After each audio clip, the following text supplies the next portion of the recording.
Hello, good morning, everybody. That was pretty good. For our tourism partners who are here from overseas, that's kind of the way we do it in Bermuda. You say good morning, and then you hear it back. So let's have all those tourism partners who are here from someplace farther than Somerset just stand up so that we can see you. If you flew here to be with us here today, let's stand up. How about that? Let's give them a welcome. Welcome to Bermuda. We're glad that you're here. Of course, we're glad that everybody is here. This is our second annual Bermuda Tourism Summit, but our third in actuality because, of course, in 2015, we did two of these, one in January and one in November. But going forward, every November, you can count on this opportunity for all of us to get together and talk about the one thing that we are so passionate about, and that is Bermuda tourism. Today, you'll get a chance to feed your brain and to energize your passion around this thing that we love so much. So I'm going to go through a couple of housekeeping items first. Wi-Fi. If you use the Fairmont meeting Wi-Fi, the password is BTA Summit, all caps. And for Twitter users, our handle is @BTA Insights. And today we encourage you to tweet using the hashtag BTA Summit, and that will get us a good dialogue going on Twitter. And you can watch the feed on that board in the back of the room. Our digital marketing manager, Jamari, is over there managing that part of the process for us. So this morning you'll hear from a few speakers. Our chairman, David Dodwell, the tourism minister, Michael Fay, Kevin Dallas, and Bill Hanbury will all be speaking this morning as well before we get to the presentation from Adam Sachs. So everybody looks ready to go? You are ready to go, right? All right, let's get started. I'll invite to the stage our chairman, David Dodwell.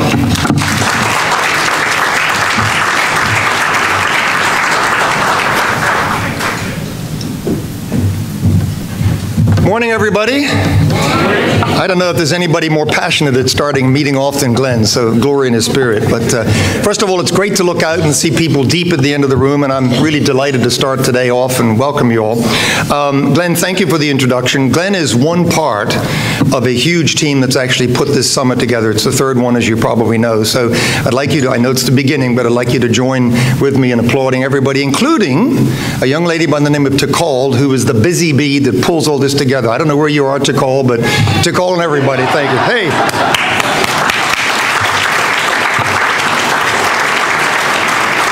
So well done.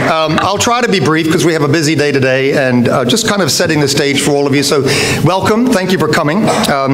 This, as you know, if you've been around for a few years since the origin of the BTA, is our third annual summit, and as Glenn said, put it in your calendars for November going forward. It's going to be an exciting period as we get together. I'd also like to thank Alan Federer. I'm not sure if you're here today, Alan, haven't seen you, but and the staff of the Hamilton Princess and this magnificently renovated hotel.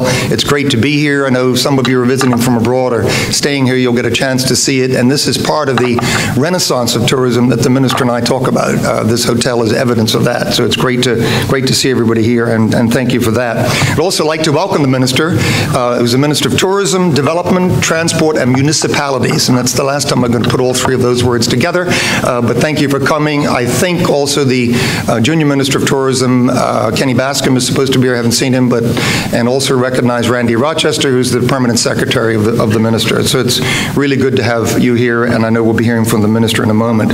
I'd particularly like to, as Glenn did, welcome all of our overseas partners and clients. There are apparently 60 people that are here from overseas, and you've been entertained and wined and dined on site visits, probably up far too early in the morning, but hopefully you've seen a lot of Bermuda, and the weather up until today was good. So it's particularly great to have you here. I also want to thank the board members that are here. I can see Phil Barnett in front of me, and others are here or are coming. It's great to have the board participate, as it has done right from the outset in this particular meeting.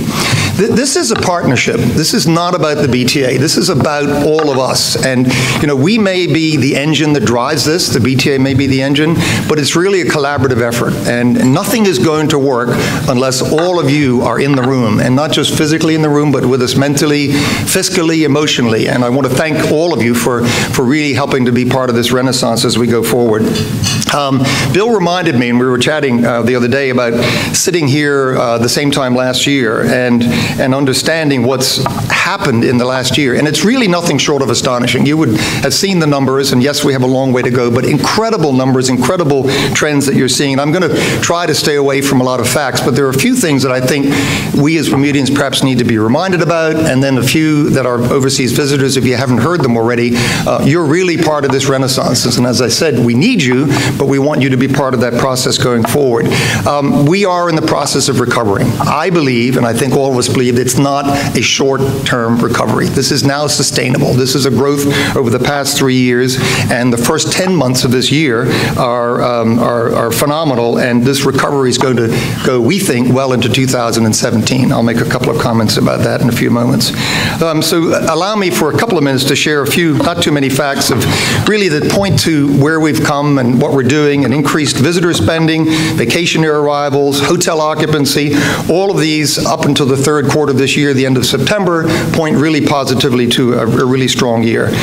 This year's visitor stats mark the highest number of vacation year arrivals since 2007. So in 9 years, we've gotten back to what was arguably a good year, and we want to surpass and exceed that.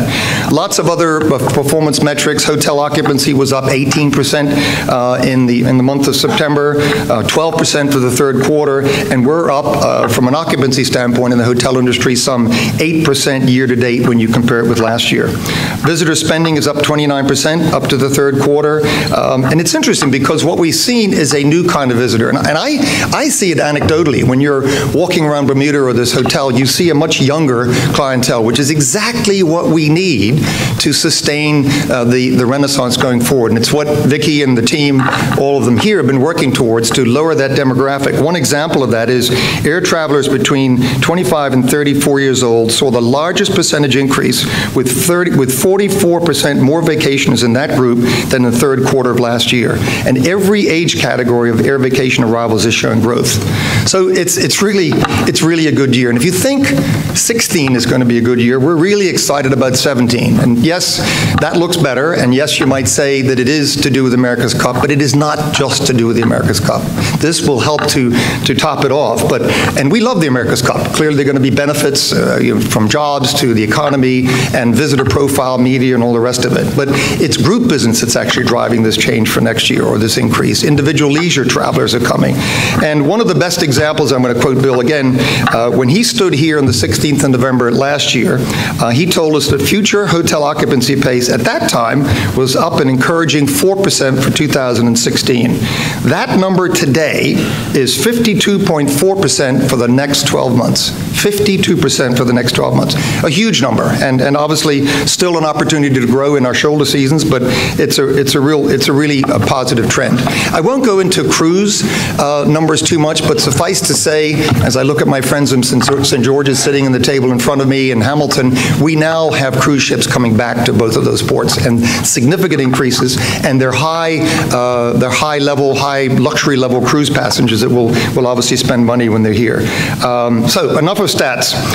Why has this happened? Why are we doing this well? And as I said earlier, this is not just about the BTA. It is collaborative. We need all of you in the room. But I have to say, for the moment, to all of the hardworking team members that are here from the BTA, thank you for providing that foundation. You really helped build the relationships that bring everybody else into this room.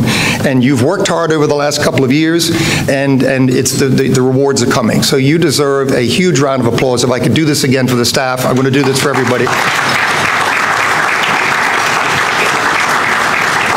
So I always try to liken the phases that we've been through, stages of phases. So phase one was really building the organization, starting it, everything from scratch, from finding a CEO to staff to a building to all of the structural things that came with actually shutting down one of the largest government departments that's ever been closed and standing up a new organization. And so that's HR, systems, and all the things that go with that. And we did that in 13 and 14. So 15 and 16 were, I think, the next phase, which is really getting the team together, working with new partners like yourselves, and literally, in the last couple of years, we have rebuilt all of the relationships that were inherited in place at that changeover. So PR, website, social media, literally every entity has changed, and it's really because of the hard work of the particular members involved with that, and that, by the way, will be up for regular review. So we're getting the best and the brightest, we're putting them to the test, and after that, hopefully, we'll be able to bring more of them to the table. So Bill, as our CEO, was tasked with phase one and phase two, and I'm going to comment in a few moments about Bill, and what he, together with the rest of you, and I include you by saying also, obviously, the people, our collaborative partners in the room, you helped to build what we call a build-to-last organization. The structure's there, the foundation is there, the people are there, we're ready to go to this next stage. And there's been a huge trajectory. If you think about what's been achieved in the last 3 years, and as I said earlier, you've been part of it, we've climbed dramatically. We can't sustain that pace. We cannot. But we're now at phase three, which is really what I would call the maturing stage or the evolution to the next stage, which you'll be part of, and you'll be hearing about it today. And that's continuous improvement. That's continue to work at what we've got, continuing to make changes, bringing in the right people.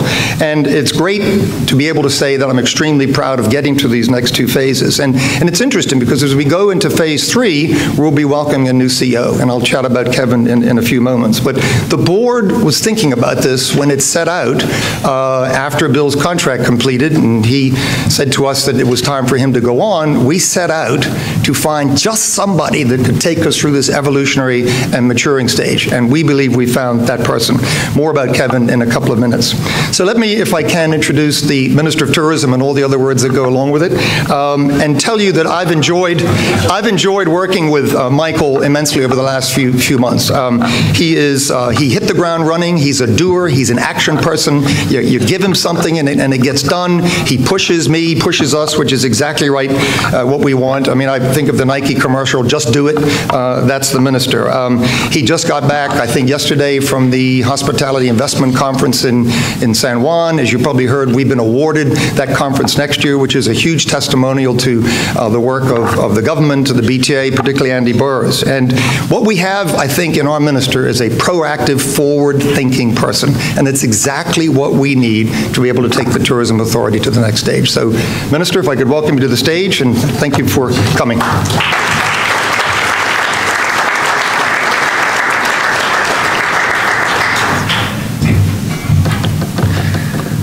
Good morning. David has said all those words that go along with it. I hope that they are good. That's a very important thing for us in the ministry. First of all, let me welcome all of you here today. Let me welcome I guess it's our head table, but our chairman, some of our board members, our CEO, and our incoming CEO. And of course, the other members of the BTA who are at the front, and all the delegates here today. And I understand that, as David has said, there's quite a number of you from overseas as well. So welcome. This is, for me, a wonderful portfolio to be a part of. You've heard David give the statistics as to where we are and where the BTA has taken Bermuda, and is a testament to this government's vision to put us on the map by creating a Bermuda Tourism Authority. And we say that every day, that this isn't about the government, this is actually about what the BTA has been able to achieve, and in fact, how we can help as government, as the community, to see their vision move in the right direction. The government and the Tourism Authority have brought together many initiatives that has put Bermuda back on the map. We are no longer, in my view, the destination of grandparents. They are not just new developments in hotels and a new way of attracting business with new events, mostly in the realm of sport, but also in a shift in policy towards new amenities, and an aggressive legislative agenda that will impact our visitors, even change for the better and how they get to the island. And we've had many meetings, and even in the last few months, with airline partners to try and increase airlift. New programs are bringing more visitors and more types of visitors to our shores. For the first time in 30 years, Bermudians can look forward to real growth in tourism and real growth in direct and indirect jobs that grow from those. We've engendered substantial belief in the global business community that after decades of decline, Bermuda now has a winning strategy to make tourism a very strong part of our economy again. That belief is evidenced in this very hotel that we are in today, in the $100 million investment in transforming the Princess Hotel and the developments for the Lauren Hotel at Pink Beach, the Azora at the Old Surfside, upgrades coming at Rosewood's Tucker's Point, the St. Regis in St. George's, and the Ritz Reserve at Morgan's Point. That's the first time that we can legitimately say that in 30 years that we have new hotel development in Bermuda. And in fact, I want to applaud those individuals and companies that are here making that investment.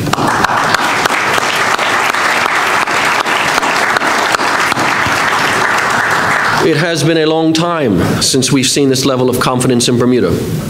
It has been a long time since we've seen such a preponderance of additions to the high quality of Bermuda hotel infrastructure. After the revising of legislation to attract direct foreign investment in Bermuda through the Investment Incentives Act, which is coming, that is expected to bring significant dividends in the next few years. What that is we shall be repealing the Hotel Concessions Act and bringing in an act that is much more fit for purpose and brings us far more into line with the competitive jurisdictions to the south of us. The revising as well in terms of other legislation, including the Casino Gaming Act, that has been tabled, that will make that act much more nimble and efficient for us to bring casino gaming to a reality in Bermuda. Much of what we have been doing proves the fact that you can't keep doing the same things over and over and expect a different result. A dramatic change, for example, will be allowing, finally, a mini-car rental business to provide visitors with individual transportation options in as safe an environment as possible.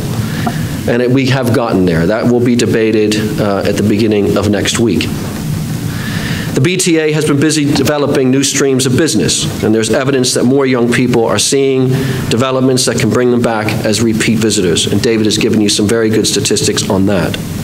The government and the BTA have sought ways to cut through the red tape to find more group business and can see Bermuda as an increasingly attractive option, even in what was traditionally our shoulder months.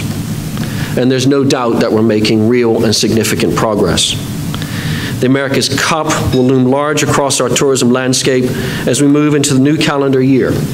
And we intend to make this event the absolute best in the world with the best sailors that the world has ever seen. We believe the impact on our tourism product will be substantial, growing regatta activity and growing interest in the island from within and without the sailing community. And having just returned from the Caribbean Hotel Investment Conference and Operations Summit, or CHICOS, in San Juan, Puerto Rico, as you have heard, we will be hosting the event right here in Bermuda next year, bringing prominent hotel owners, operators, associations, developers, investors, and lenders to our shores.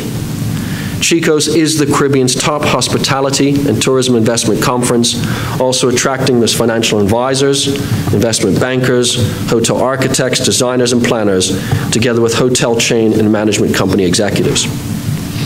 Tourism, planning, and investment officials from the government agencies of several different countries are also expected to attend. This will be yet another opportunity to showcase Bermuda and another opportunity to showcase the Bermuda brand. Now, with that said, and I'm not going to keep you for much longer, but I do need to say thank you to the hard work of a lot of people, many of whom are in this room today. Bermuda's tourism prospects look brighter for the many hours that have been put in over the last few years. So first, let me thank the Bermuda Tourism Authority, particularly Bill Hanbury, who departs our shores at the beginning of next year. Bill, I've only really gotten to know you in the last 3 or 4 months, and you have brought a significant amount of passion to the role and have set the BTA, I think, on the next path to success. Bill, I thank you so much indeed. Bill did face a lot of unfortunate local adversity to the first position as the BTA head, and he pushed through that and brought us to the stage where we are now. Bill, again, thank you so much.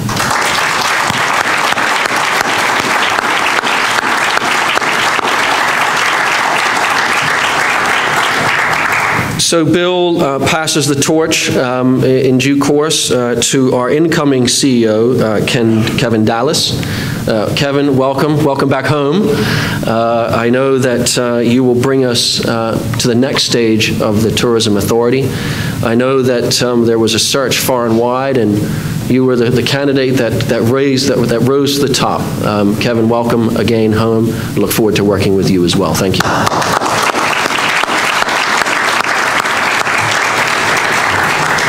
So I thank all of you now on behalf of the government and the people of Bermuda. You have a packed agenda today, so let me add my welcome to the Bermuda Tourism Summit. I look forward to speaking with many of you. I shall be in and out during the course of the day. We have a Senate agenda today as well. We're debating the throne speech reply and the throne speech, so I'll make myself available as best I can today. Thank you again for being here, and enjoy the rest of your day.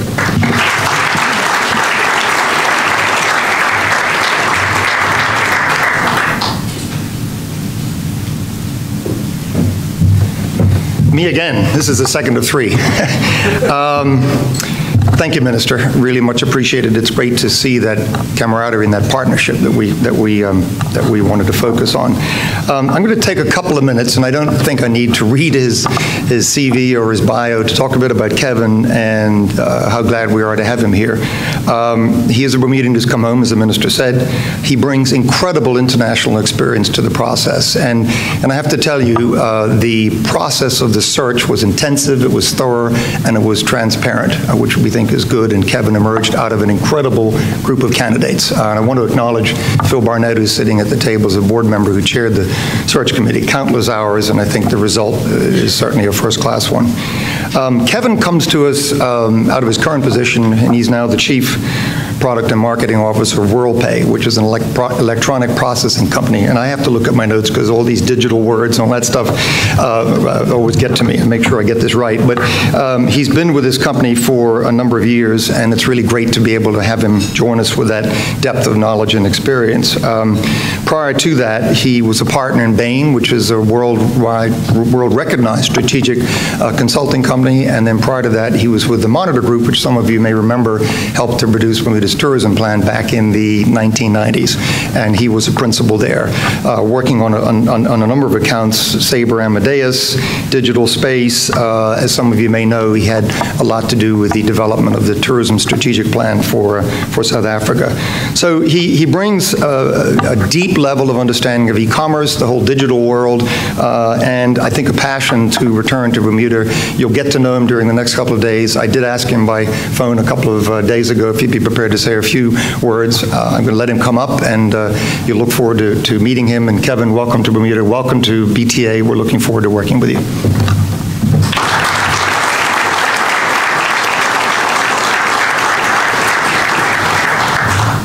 Thank you, David. One of the things you'll learn about me is I rarely need a lectern because as a Dallas, I'm incredibly loud. And I'm not going to bore you with a speech this morning. I'm not actually really in the role yet, so it'd be a bit premature if I did. I did want to say thank you to David and Phil and to the search committee, and actually especially to Kelly Francis, who is here somewhere in the room, I think. Kelly, where are you? There we go. Kelly was contracted by the BTA to run the process. And I have to say, having been through some of these kind of things before and having done this internationally, I really can say that it was a first-rate, transparent, smooth process. You know, I'm certainly really delighted that they think I'm the best candidate, but I think she really did run the best process as well. So I think we owe her a debt of gratitude. The only other thing that I did want to say is that I really am delighted to be coming home. This is, in many respects, my dream job.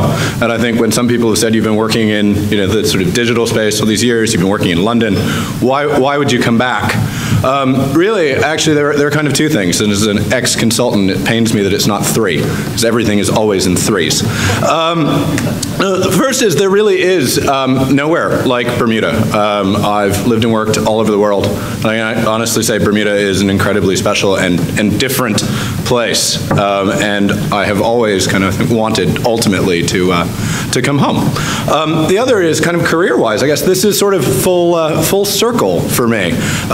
David alluded to the fact that I started my career at Monitor Company, which was a marketing consultancy that's now part of Deloitte. And actually, the reason that I went to work for Monitor 17 years ago was actually that I was so impressed by the kind of work that they had done with what was then the Ministry of Tourism. And I thought that is the kind of thing I want to do with my career, because it's about making people happy and it's about economic development. And I thought, what better way to kind of spend my career?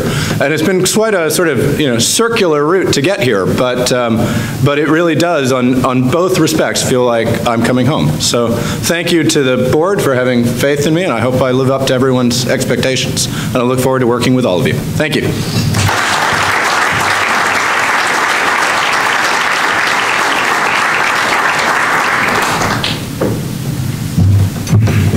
Okay, this is the last time for me here at the podium before we get started. And actually, it's a difficult one, because I'm going to introduce Bill, who will be introducing our guest speaker.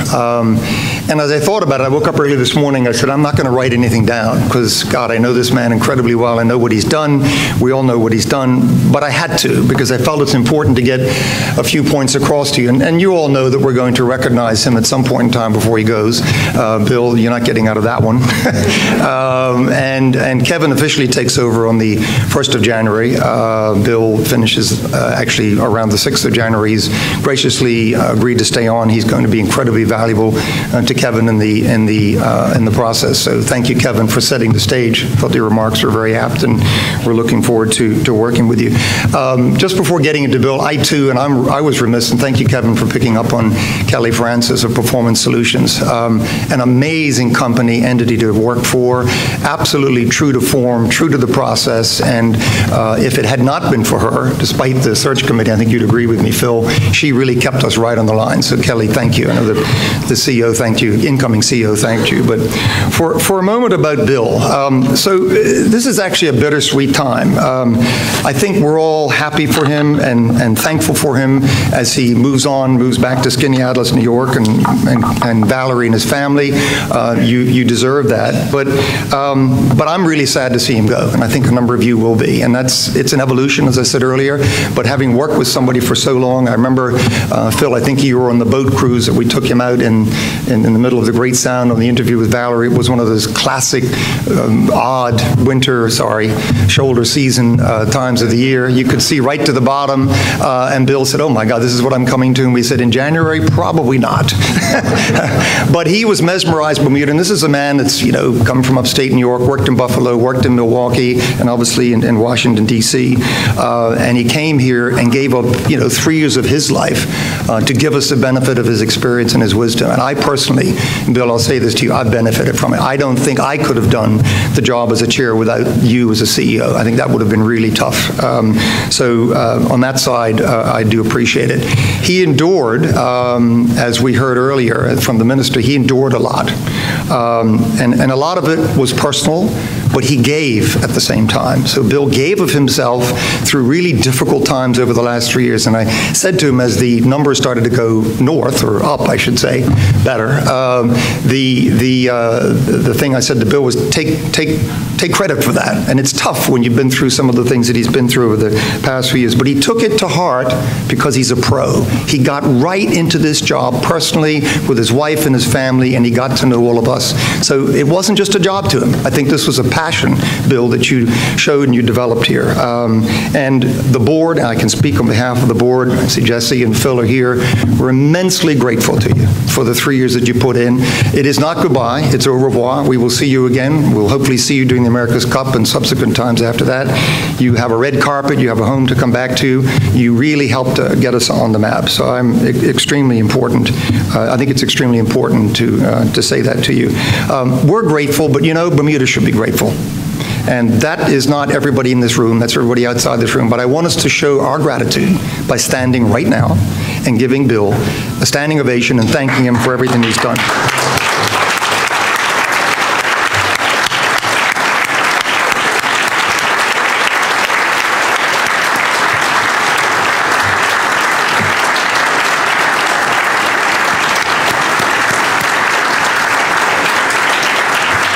Well done, Bill.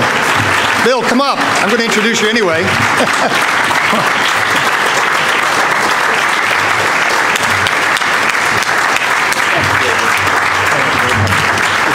Appreciate it.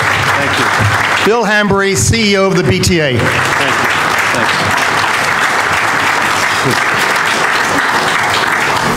Thanks, everybody, and thanks for being with us this morning. David, thank you for those nice words. I am grateful. I'm truly grateful, and most people don't get a chance to do the kind of things I've done in my life, and I am very, very appreciative of the recognition, I assure you.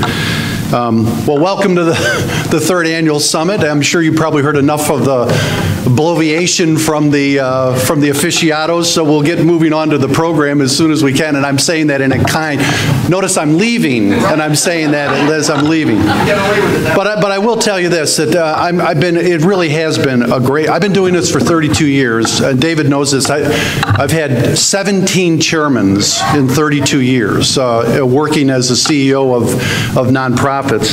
And this is the best board I've ever worked for. I mean that sincerely. They're a terrific group. The chairman, we are in sync from a personality perspective, from a business perspective, so I'm grateful to the board and to the chairman for allowing me to do this over the last few years. But I'm also grateful to all the people in this room that have kind of stuck with us. I was telling Valerie, as I was getting ready to come to this, I'm wearing my best blazer, and last year I wore a secondhand blazer because I was afraid somebody was going to throw cabbage or tomatoes at me from the audience. So please don't throw any cabbages or tomatoes at me today. I got my best blazer on. But I am grateful to all of you in the room and for what you have done to stand by us in some pretty tough times when people were criticizing us, in many respects unfairly criticizing us. But you stuck with us and you believed in us, and it's actually made a difference. I'm also grateful to the hardworking BTA staff who's really pulled together today a terrific program, but also has just been hard at it for 3 years, and they have been criticized too.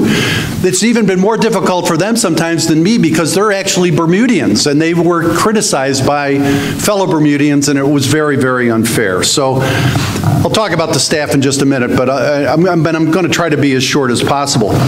So a couple things about today's program. We've got our general session coming up, and I'm going to introduce Adam in just a minute. But then we're going to do some breakout sessions right after this. There'll be 2 sets of breakout sessions. The first is going to include information regarding our new brand voice. We're going to talk about vacation rentals. We're going to dig into the data, and we're going to do an update on hotel development strategy on the island. So you have to choose from one of those. It's not going to be easy. Then that'll be followed by sessions on our new website booking engine, the National Service Standards, social media, and last but certainly not least, the America's Cup. You have so many good choices, you'll have fun trying to figure out what you try to do. So after the breakout sessions, we're going to come back and we're going to actually have lunch with comments from Premier Michael Dunkley and a presentation on our evolving brand strategy by Vic Isley, our Chief Sales and Marketing Officer.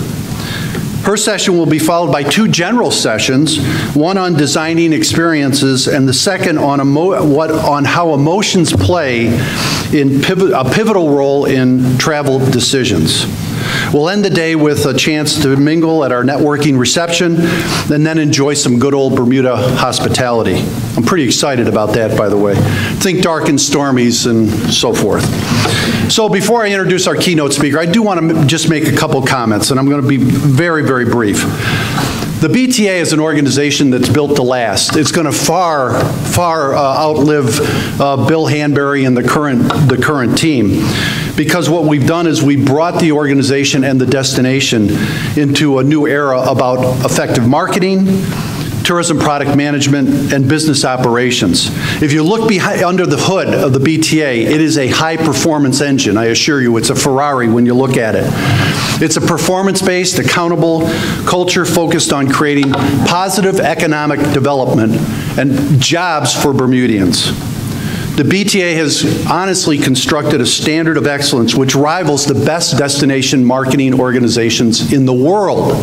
We have the same kind of internal standards that the best organizations in the world have.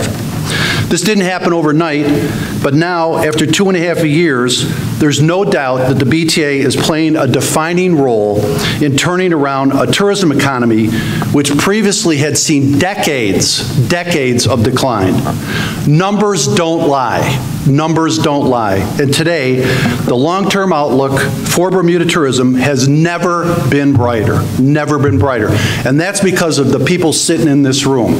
It's not about just the BTA, it's about everybody sitting in this room.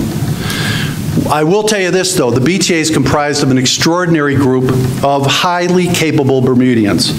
The tourism talent we have drawn together, both here and abroad, in the disciplines of marketing and sales, technology, PR, investment, finance, and product development, are driving the organization to very high levels of achievement. With a staff of 90% Bermudians, the country is finally starting to celebrate the organization's success and competencies. As the CEO, and I'm going to say this with great pride, and the only work permit holder in the group, I'm proud to be working alongside these dedicated and patriotic Bermudian employees.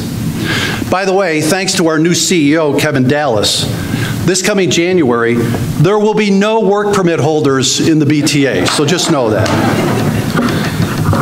And I may do an invocation if I have a chance, so. And speaking of Kevin Dallas, the BTA board went through extraordinary steps to find the best talent and to assure a fair CEO search process. BTA board members, Philip, you're really to be commended for the work done there. Bravo, what a great result. And I'm glad that Kevin, a Bermudian, has been selected to lead the BTA into our next period of growth. It's always been my wish that a Bermudian would follow me as the next CEO. The board accomplished that objective. Kevin brings great leadership skills, great marketing skills to the task. In particular, his expertise around internet and digital marketing applications will only add to the competencies that we're building within the organization. So over the next couple months, I look forward to working with Kevin and helping him assure we have a smooth transition. So now to the business at hand. This is what you actually came for. No one would deny the last 3 months have seen earth-moving global events which have changed the landscape politically, socially, and economically, perhaps forever. Globally, Brit exit to President-elect Donald Trump, and locally from America's Cup to a tangible continued recovery of our tourism economy, things will never be the same. So here to help us navigate through these very uncertain waters, we have Adam Sachs, founder and president of Tourism Economics. Adam is back for the second year in a row to give us his good advice, by popular demand, by the way, to give us his good advice and counsel. He'll discuss the tourism prospects and challenges here in Bermuda, plus give us some guidance concerning the international tourism industry and the global economy. So here we go. Please welcome Adam Sachs.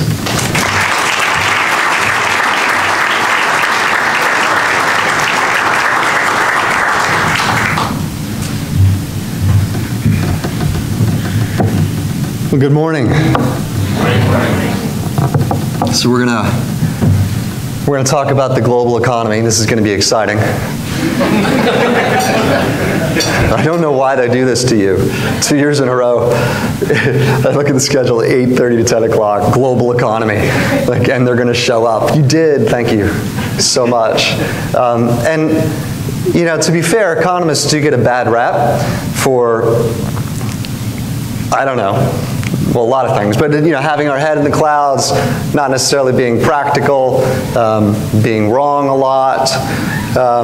So I want to try to dispel some of those myths this morning by starting with something eminently practical and asking this existential question that I imagine some of you are asking this morning. How many galaxies are in the universe? Well, aren't you glad you came? Well, let me tell you, in 1995, NASA's Hubble telescope identified between 100 and 200 billion galaxies in the universe. Now, to some of you kind of researcher type, that may be an unacceptable margin of possibilities. Well, even more so when you consider that the average galaxy has about 100 billion stars in it. All right, so this is the smartest scientists, astronomers on the planet. We've got it. Between 100 and 200 billion galaxies. That's great. This was the working estimate for the next 20 years until just 2 weeks ago. All right, 2 weeks ago, astronomers at the University of Nottingham, using, I might add, the exact same Hubble telescope, now say that the number of galaxies in the observable universe is 2 trillion. Right? So they were off by a factor of 10 at a minimum. Right?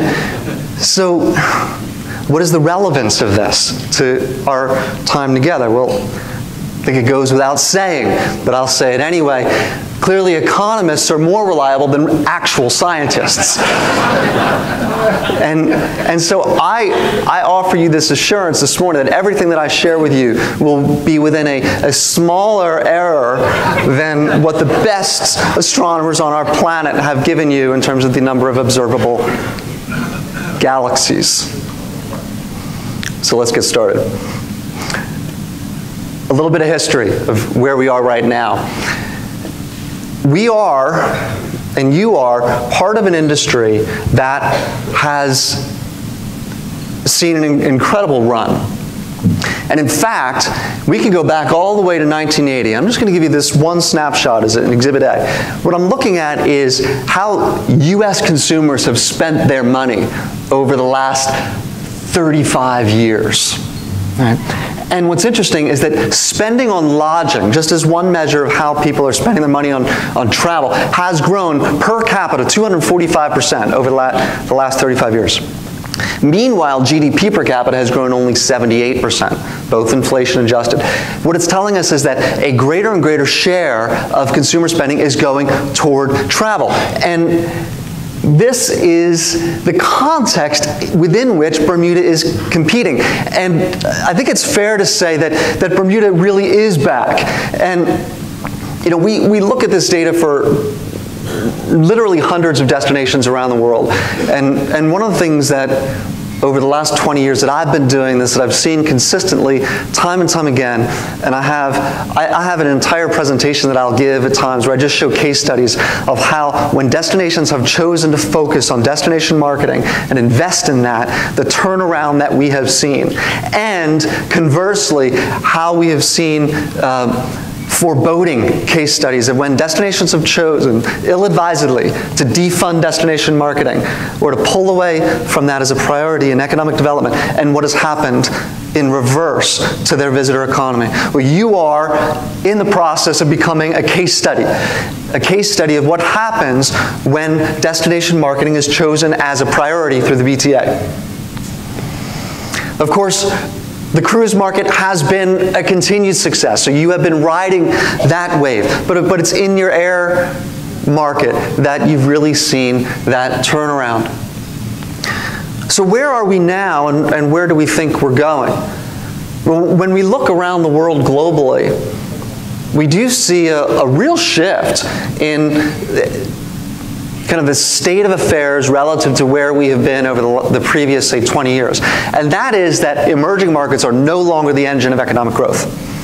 In fact, for the past year or so, and I've taken out China just to make it all the more dramatic in this chart, emerging markets, less China, have actually grown at a slower pace than developed economies around the world. So the fuel, the engine, the wind behind the back of the global economy has not been emerging markets. And as a result, we've seen a massive slowdown in global economic activity. China, of course, has slowed at the same time, and so those days of 7, 8, 9, 10% economic growth are behind us as China continues to shift from a investment-led economy to a consumer-led economy. My water's right here. I can't resist it. Thank you. Brazil, the same sort of trend, but in a much more dramatic way, is in the midst of the worst recession really of a century. When we look at GDP per capita in Brazil, it's going to take 10 years for them to get back to the levels that they were in 2014. Now, as we kind of take our little global tour, where we do see some signs of encouragement is within Europe. We're seeing signs of momentum there, particularly in the labor market, when we look at not only employment growth, but how companies are saying that they intend to continue to hire. We see upward momentum there across the Eurozone. Nevertheless, I think it's important to note that our outlook for the Eurozone is still fairly tempered. Our global models for Europe have mainland growing only in the low 1% per annum over the next decade. When we move to the UK, we get the story of resiliency post-Brexit. In fact, our parent company, Oxford Economics, who's run a number of scenarios on Brexit, has been one of the most bullish forecasters of the UK economy, and so far has been proven right. You can see that our forecast is the red bar compared to the consensus for 2016, just a bit higher. For next year, we're considerably higher than the consensus for the UK. A number of reasons for that, not the least of which is that the terms and conditions and the process of Brexit itself seem to be quite drawn out and exact. And so the reactions are much more muted as well. The weaker pound, although of course it has an effect on outbound travel from the UK, is making the UK more competitive in terms of export markets. And so we're already seeing some of that benefit within the UK economy. But it's not all doom and gloom. We see emerging markets really kind of hitting bottom right now. So Brazil and Russia in particular kind of hitting the bottom when we look at industrial output, and strong growth beginning to emerge in India, whereas China leveling off. So we're encouraged, and so as we look ahead, we see emerging markets beginning to pick up, and that premium of emerging market growth relative to the global economy beginning to widen again, which is very good news indeed for all of us, because when we talk about emerging markets, we're talking about the entire economy because of their trade ties. What it leads us to is the reality that this year, the global economy is going to grow just 2.2%, which is the slowest that the world economy has grown since the Great Recession. We've also cut our outlook next year to just 2.7%. So not a robust global outlook, and we'd say that some of the risks are particularly real on the downside, which we'll talk about. I mentioned exchange rates with the pound. I think it's bear mentioning that while Bermuda and the US, other currencies pegged to the dollar, are generally, significantly more expensive. On average, since 2014, almost 20% more expensive from other currencies. But if you look at its long-run average, actually, the dollar is only about 4% higher than its long-run average. So it's mostly about sticker shock than it is about actual purchasing power and what consumers can shoulder. But it does represent a headwind, and if you look at what our forecast is for the average of 2016 relative to 2 years ago, you get a sense for how much more expensive Bermuda is now relative to 2 years ago from certain major markets. And most noteworthy, the UK, with the pound down about 17%, the euro about the same, and the Canadian dollar down about 16%. And you're seeing that in some of the performance numbers, which is why so much of the strength you've seen is from the US market. So let's talk about the U.S. market. This is a very interesting story right now, what we're seeing in the U.S. economy, because there's actually quite a lot of good news that I have to share with you about the U.S. economy. Household net wealth right now is 22% above its prior peak before the Great Recession. I think that if we were together in 2010 and I said, this is our forecast for household net wealth, you'd say, you're a very optimistic economist. And yet this is exactly what's happened. And so households on the asset side are in a very good position. And if you look at it on the liability side, we see the exact same thing in a very encouraging way. Household debt to net income back in 2009 was about 135%. So 135% of the average household's income they held in debt. Over the last 6-7 years, that's come down to, well, just between 100 and 110% of income. So that's a drop of about 30% in how much households are carrying in terms of liabilities. And of course that affects debt service as well. So the amount of disposable income available for travel is much greater than it was in 2009. Fundamentally what's driving all this is the labor market. The unemployment rate in the US now at 5%. And most encouragingly, wages are following suit. And so I've just inverted the unemployment rate, so that's why it looks like it's going up even though it's going down. But to show that wages and the unemployment rate do move together. Right? And so we expect wages to continue to grow. In fact, when we look at surveys of businesses in the US, the percentage that are planning to increase wages over the next year has gone up significantly.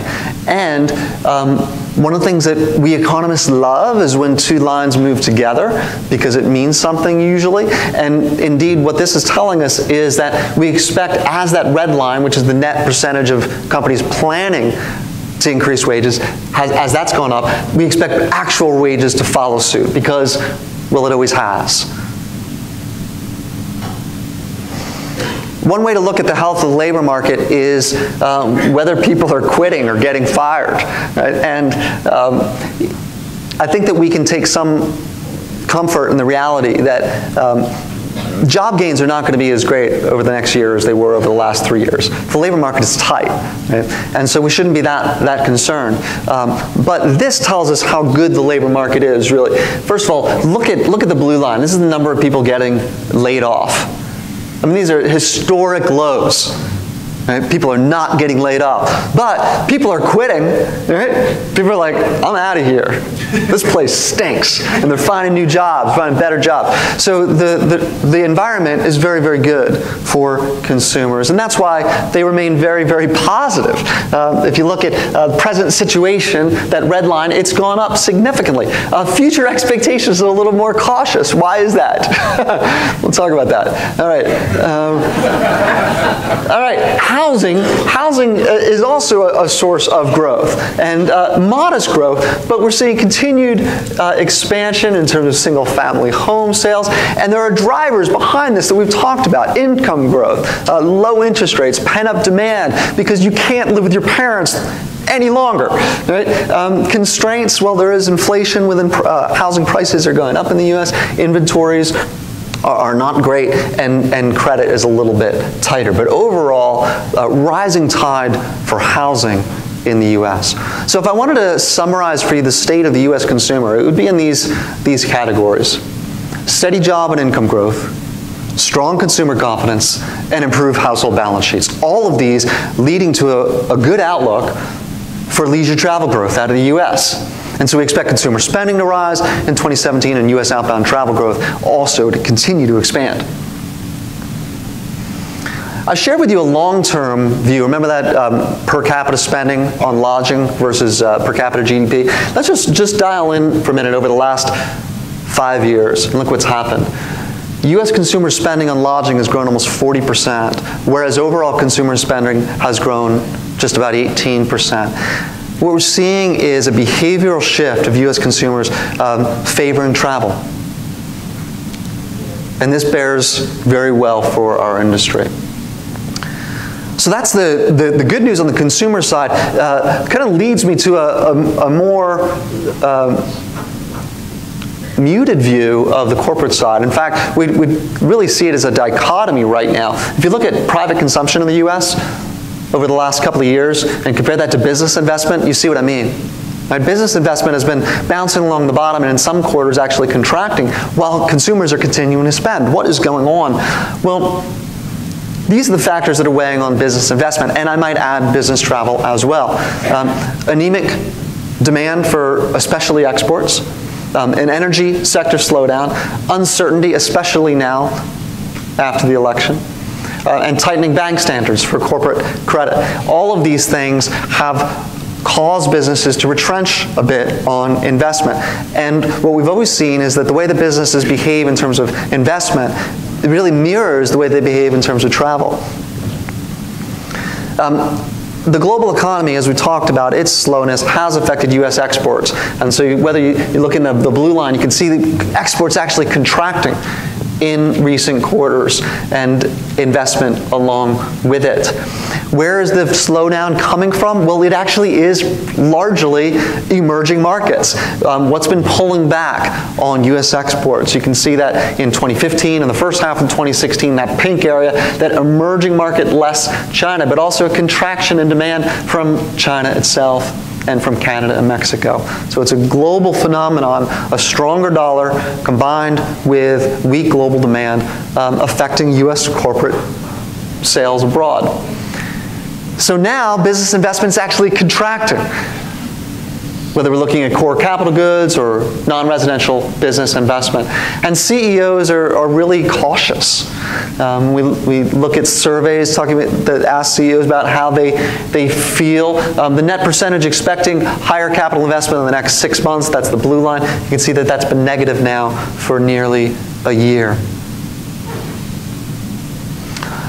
But all is not lost, and despite rhetoric to the contrary, U.S. manufacturing is actually at the most competitive it's been in a very long time.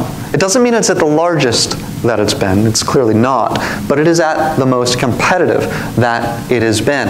In fact, we look at 2003, 2012, and 2016, and we use the U.S. as a benchmark. You can actually see that in terms of unit labor costs, which has a lot to do with the value of U.S. manufacturing, the things that we specialize in, that the U.S. has become incredibly competitive. And in fact, this year, the U.S. unit labor cost per unit of manufacturing is lower than it is in China for the things that we produce. So a competitiveness, and that has to do with the high value of the areas where the U.S. produces manufacturing goods now. But it's a remarkable turnaround for the industry. And so when we pull all that together, we've got this strong consumer, we've got this very cautious business environment, we actually see momentum going into this second half of the year. Our economic momentum indicator that we track is showing actually a pickup as we're going to see data over the next few months in economic activity. And the question that we get asked a lot is, but when is the shoe going to drop? When is the next recession? I don't know.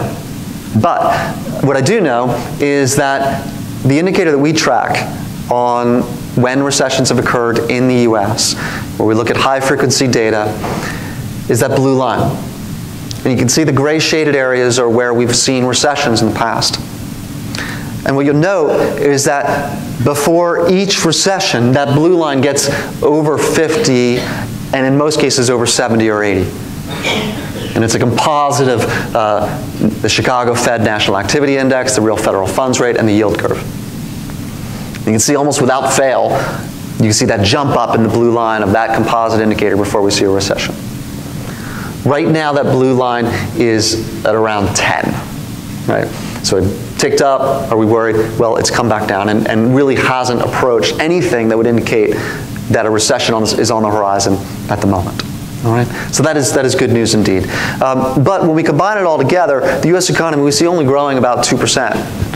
Moving forward. So this year is going to be particularly slow at around 1.5%, but next year and into the following years, only about 2%. So this is what we would say is the potential output for the U.S. economy right now. So not what we might have said 5 or 6 years ago, around 3. All right, I warned you. What could this possibly be? So anyway, you know, my team is half American, half British, and so every week we have a team call, and there's a fair amount of banter that goes around. And we've been debating the intelligence of our respective voting communities of late. And my only thing is, look, okay, yeah, we did this, but it's only 4 years. You got Brexit, and that, you know, potentially much longer. So here we go. We ask our clients every quarter what they see as the top risks to the global economy. In the second quarter, the top concern was a severe downturn in the Chinese economy, followed by emerging market concerns. In the third quarter, and this goes back some weeks now, one risk emerged as the greatest increase, and that's right there in the middle. A Trump presidency weighs on economic growth. You can see that the concern about that more than tripled between the second and third quarter of 2016. Right? And so, indeed, that does remain a concern. We've run 3 different scenarios of Trump's economic policies. There's a status quo where he doesn't do too much. That seems unlikely. There's a moderate Trump, and there's an adverse Trump scenario. All right?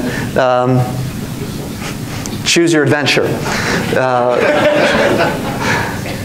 Let me share with you what's involved here. Okay, what we have assumed is our most likely scenario for the U.S. economy under the Trump administration. Clearly, there is a course set for a more protectionist trade policy, and so we do assume that there would be some tariffs placed on both Chinese and Mexican exports. That's already been released in post-election platform and policy objectives. These higher tariffs will be matched by retaliatory tariffs if cooler heads do not prevail. But once everybody realizes this is a terrible idea, those will get lifted by the end of 2018. Following negotiations with Congress, the pledge of a $4 trillion tax cut, which is completely untenable, is scaled back to less than $1 trillion, but that's tilted toward high-income earners, which we call irony, because they didn't vote for them, but they're grateful nonetheless. This is an important factor when we think about the effects on the economy, because the wealthy have a lower propensity to consume with those savings, those tax savings, than the middle income and lower income. Right? If you give a tax break to your middle income household, they're going to spend it. Right? You give it to upper income household, they're going to save it. Right? Not 100% in either way, but you get the idea. And so the effect of a tax cut on the upper income is actually, the economic benefit of that is actually lower, all other things being equal, than it would be on middle and lower class. So a notable effect there in terms of the way that what would otherwise be considered a strong fiscal stimulus may play out. Now, how is that going to get financed? Well, the plan is a tax on repatriated foreign earnings at a lower rate of 10% to encourage the repatriation of earnings. And so we get that tax benefit. We get $200 billion, which is less than $1 trillion, if you're doing the math with me. So that does actually increase the deficit, unless we get huge economic growth out of this, which is unlikely. All right, huge. All right, so we get reduced government spending as a result. On the immigration side, the plan is, and we assume this, an increase to deportations about 600,000 people a year, and so we get a shock to confidence from all of this. But when we think about this on the grand scale of things, it is a fraction of what we saw during the global financial crisis 7 years ago. So putting it in perspective, this is actually not the world coming to an end. Though it may feel like it to some of you, it is actually not. And so what we expect under those assumptions is that, if you recall, I had shared with you a few slides ago that we expected the U.S. economy to grow 2% next year. Under those Trump scenarios, it'll only grow a little slower. You get a lot of things that are coming and going, some positive, some negative, but the net effect a bit negative. Consumer spending, leading growth, business investment beginning to pick up. You can see the drag in terms of government spending. Employment continues to grow, but at a slower rate. What are the risks? Oh my. So on the upside, there are actually some upside risks, and I think it's fascinating that markets have responded the way that they have. 5% increase in the S&P last week. Why? I think there are a number of reasons. I mean, there are some upsides here. Lower taxes. What if that tax plan is broadened? Maybe perhaps the GOP realizes they need to broaden that out. There's the upside that there's corporate tax reform, which is a major tenet of GOP policy right now. Increased infrastructure spending, which of course has been a big part of the Trump campaign promise. Reduced policy uncertainty because you've got the GOP controlling both Congress and the White House. It's unlikely you'd have things like a government shutdown. And there's the upside that all the things that we fear about a protectionist stance on trade gets dialed back significantly. It's interesting. I saw that one of the things in this initial document that the Trump campaign put out is that they've asked Commerce to do a study on what would happen if we withdrew from NAFTA, which is a great idea because it's likely to show that that NAFTA has been net a good thing, and so I think they're finding their way, and there's the potential for upside there. There's also the potential for things to go much worse than we have assumed. Political gridlock could go from bad to worse. There's not a whole lot of goodwill to go around right now, so there could actually be a government shutdown. Increased uncertainty. I think right now there's a ton of uncertainty, and that is the biggest risk right now, which would lead, of course, to income growth stalling and consumers to retrench, which are kind of the bedrock of our outlook right now. What's the big risk for the travel industry? Well, let me share with you from the U.S. perspective, because we just published this paper last week. What happens, you don't have to look at that yet, it's almost impossible to understand. What happens if you have an administration, a U.S. government administration that's broadly unpopular around the world? What if U.S. government policies are unpopular? What if the representative of those policies is unpopular? What if he's prone to rhetoric that's inflammatory and insulting? I'm sorry. Just imagine. The best we can do is try to look historically. Have there ever been any times where the U.S. has struggled, if you will, with popularity? And in fact, that did happen in the mid-2000s. After the U.S. invaded Iraq, and there were no weapons of mass destruction, and it became a quagmire, there was quite a lot of resentment toward the U.S. and antipathy that was felt around the world to varying degrees.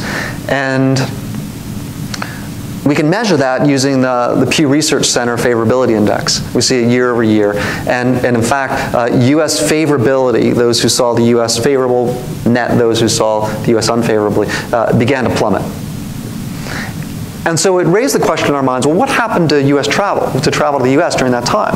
And what we found is that indeed, and now we can look at the chart, that over that period of time, we start with 2000 because it was pre-9/11, pre-recession, it's a good baseline year, to 2006, those countries that grew the greatest, those source markets, travel to the U.S. that grew the greatest, were also those that had, on average, greater favorability ratings toward the U.S. And as we go down the left, those markets that were most unfavorable toward the U.S. And I think it's noteworthy that France, Ireland, Germany, there was a real struggle there. They were those that contracted the most. So there is a real risk, and I think we add to that right now some of the potential concerns about immigration, visa policy. Some statements are made things about like what do we call it, extreme vetting. All of these things hardly convey a message of welcome, come to America, right? And so we see this as a real risk. But let me note a couple things, because I have to. One is that the R squared is only 0.2, which is not, that's not going to, you're not going to win any Nobel Prizes with that, all right? So it's, the correlation is there, but it's a little tenuous. And also, it's not that significant. So what's going to prevail is what's going on in the economy. Right? And truly, that's what's going to prevail for Bermuda as well. I think what we would say as we look at this is that it does represent an opportunity for Bermuda. The reality is that in many cases you are an alternative to certain U.S. destinations, and particularly Florida, for example. And so that's an opportunity in the same way that Zika in parts of the Caribbean has been an opportunity. Others' misfortune is an opportunity for Bermuda in terms of marketing, and we could say that we certainly hope that this sort of thing doesn't play out, but it does represent potential upside for Bermuda as an alternative destination. So that was cheery. Thank you for bearing with me. I'm done with that part. I'm happy to answer questions if we have time. But what are the implications for travel? Let me share with you just some closing remarks on this. We look at air travel around the world. We've just gone through what would say just a fantastic decade. Global air travel growing on average more than 5% a year, including the years of the Great Recession. As you go around the world, we've seen that in every single region. What's noteworthy is in the Americas, the only region where we actually see stronger growth over the next decade than we did over the last decade. Why are we so encouraged? Well, a lot of it has to do with the traveling class growing around the world. Households that are able to travel, let's set a threshold of $20,000 income at a minimum. Well, just follow with me in the BRICS economies alone, over the last 10 or so years, another 100 million households have been added to the traveling class. Over the next 10, we're going to see another 130 million households added to the traveling class.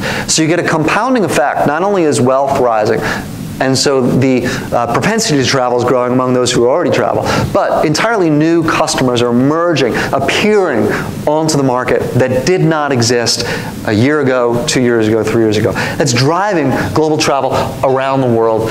And at the same time, connectivity is rising. Number of new airports, number of airport expansions around the world, allowing people to get from point A to point B more easily and lowering fares. And so our expectation is for travel to continue to outpace the economy. Look at this, is the first chart, the last decade. In every single region, air passenger growth grew at a faster rate than GDP, supporting this notion that you are part of an industry that is a growth industry relative to the rest of the economy. And you can see actually that air passenger growth grew at double the rate of GDP over the last decade. We go to the coming decade, this premium will continue with air passenger growth growing over 4% compared to world GDP at just under 3%. But that margin is not what it used to be. So now we're looking at a premium there of about just 1%, whereas in the past it was over 2%. So it tells us that we're not going to enjoy the same ride that perhaps we enjoyed in terms of global, not only global economic growth, but global travel, but that air travel is continuing to outpace the rest of the economy. Who's going to be leading the charge?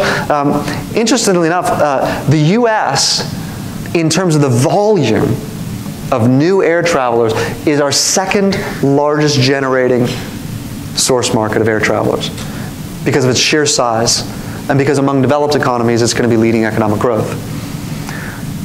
China is just above that at number 1. In terms of rates of growth, so I'm showing you the levels and the bars and the rates of growth on the right, strong growth out of emerging markets as you'd expect. India, Indonesia, Poland, and of course China and Russia.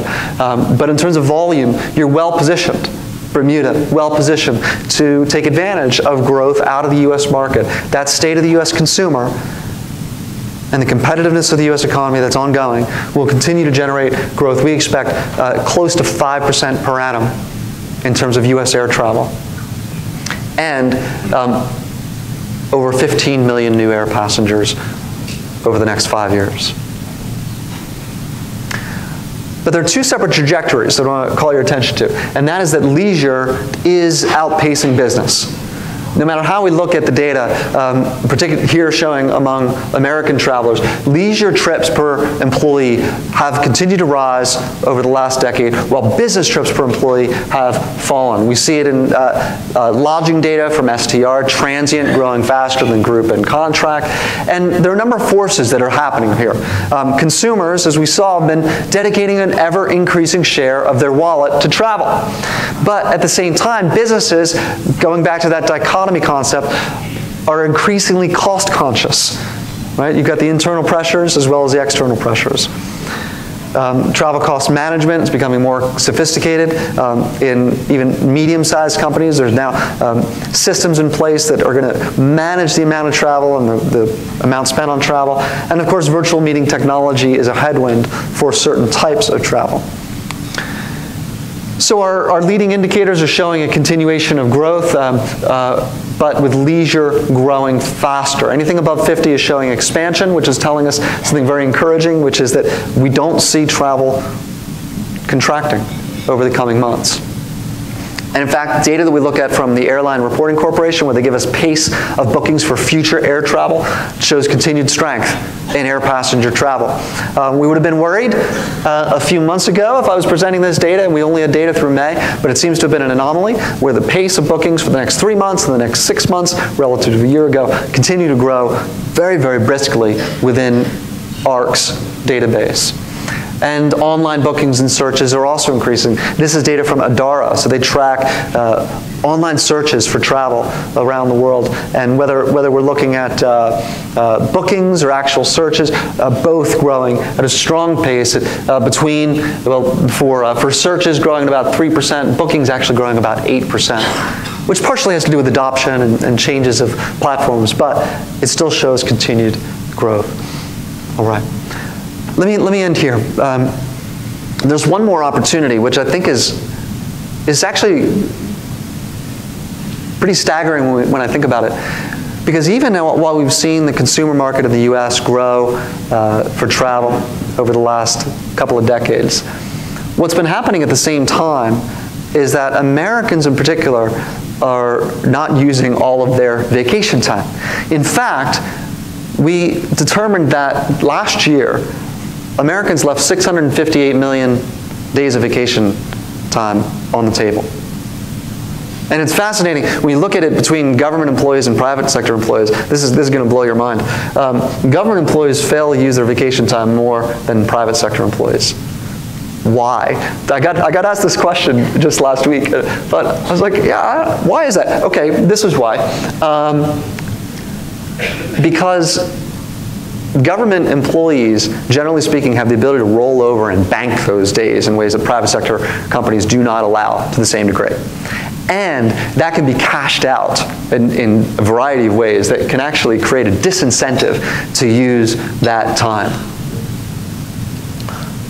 What's fascinating is that this trend is it's actually fairly recent. In fact, on average, Americans used about 20 days of their vacation time per annum from 1975 to 1995. And then, just over the last 20 years, something's happened, a change in behavior where people are leaving more and more time on the table and now taking only about 16 days of vacation time a year. I mean, there's sophisticated economic modeling here to show that Americans are idiots. You know, we did this when we started doing this 3 years ago. We were like, there's got to be something wrong. We kept trying to figure it out. Like, this can't be true. And then, and I was telling my wife about it. I was like, it's crazy. She's like, how much vacation time do you get, Adam? I was like, oh man, here we go. So yeah, I'm in that chart actually. Like, I was like, oh yeah, maybe it is real. And how much do you take? So this is a real phenomenon and a real opportunity for destination marketing. to tap into that. And I don't know if you've seen any of the creative campaigns that have been done around this to essentially guilt parents into spending time with their kids and taking them on vacation, or to make people feel like, you know, you are such a loser. Look at you at your cubicle. Get out. You know, and great campaigns have been done around this message. And there's plenty of reasons why people don't take their vacation time. When we survey people, you know, I'll return to a backlog of work. No one else can do my work. I'm going to show my dedication at work anyway. These are what I call the I'm so important reasons. But the U.S. Travel Association has called them the work martyr complex. Right? Doing it for the team. Loser. All right. But there are other reasons, right? There are other reasons. Work culture, right? I'm worried. I want to get a promotion or a raise. But these things can be combated with messaging. And there's a tremendous opportunity to not only encourage people to say, you know, choose Bermuda, but choose vacation, right? Let's start there. And here's a fantastic choice for you within that. All right. And the benefits of it are real. You know, I look at managers, how they view paid time off.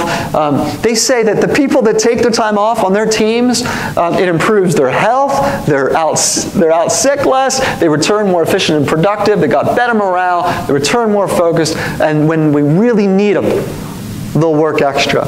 So everybody wins in this. And so it's a real opportunity for everyone.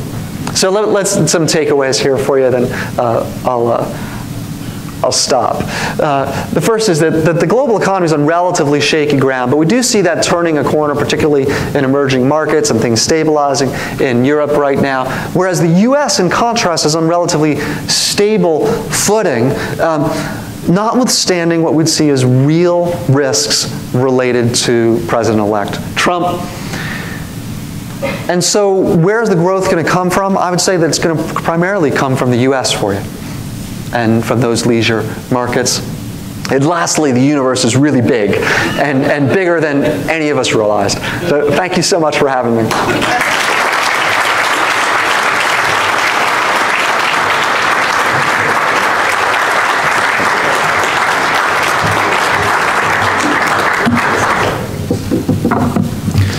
Thanks very much, Adam. You're a repeat visitor to our summit. I think you put yourself in a good position for a three-peat. And next year, we can find out if you're an economist or an astrologer. We'll know. Another round of applause, please, for Adam.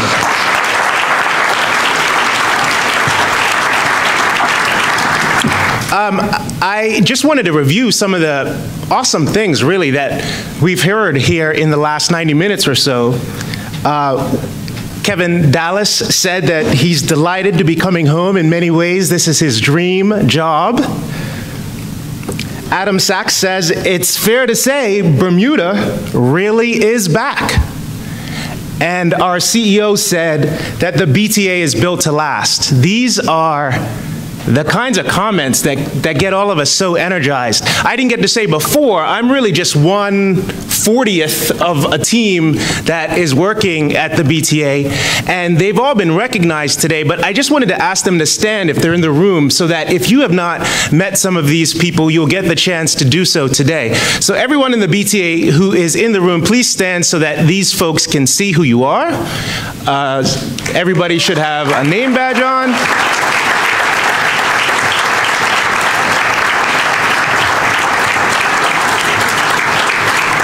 Great, thank you very much, guys. I mean, it's so invigorating to go to work every day and work with a group of people who are all just sort of rowing in the same direction. You've of course heard the minister and the chairman talk about Bill, and to thank him for the service that he's given us over the past 3 years. Those comments, of course, are coming for people who are superior to him in the pecking order, but for all of us who work with Bill, we are so proud to have him as our leader over the past 3 years to get us started, to get the organization started. We're going to miss him a lot, but I know I speak for all the people you just saw stand up to say thank you to Bill as well, because us in the engine room, we feel pretty good about the leadership you've given us as well, so thank you.